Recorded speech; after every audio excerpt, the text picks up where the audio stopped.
Do not pay attention to the faults of others.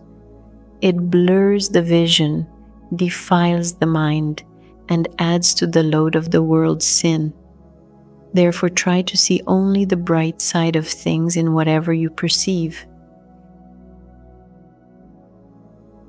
It is the good and beautiful which are true and living, whereas the bad and ugly are only the shadow of what really is. Nobody ever wishes to be bad.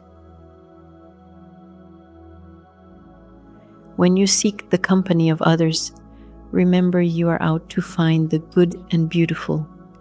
Truly, if you are simple and sincere inwardly as well as outwardly, your heart will be pure and full of joy, and your intelligence and reason sound and accurate. Then you will find good everywhere, and nothing will appear to be evil. God alone is perfect. No person can be free from defects. By making a practice of seeing the good qualities in others, the same virtues develop in yourself. For as you think, so you become.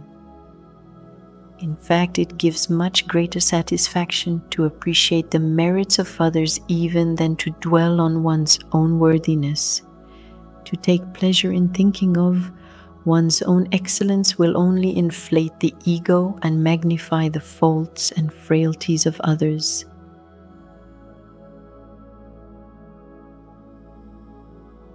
Widen your shriveled heart. Make the interests of others your own, and serve them as much as you can by sympathy, kindness, presence, and so forth. So long as one enjoys the things of this world and has needs and wants, it is necessary to minister to the needs of one's fellow humans.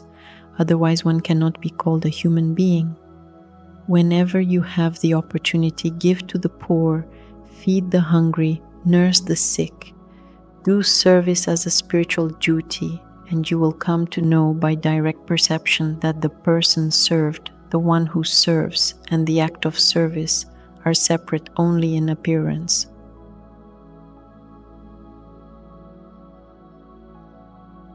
Since one cannot see oneself with one's own eyes, one should listen eagerly when others point to one's mistakes.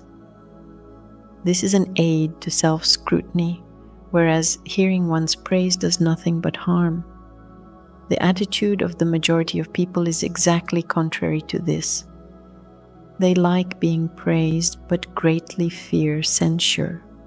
As a result, they remain dependent on praise and blame throughout their lives, and in consequence suffer frequent frustration.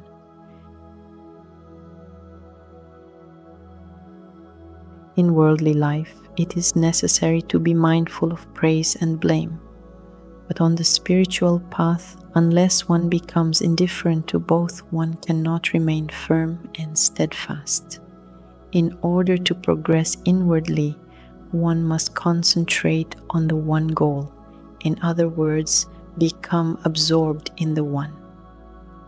Therefore, it is imperative to cultivate activities and states of mind that promote one-pointedness, and to withdraw as far as possible from all external distractions,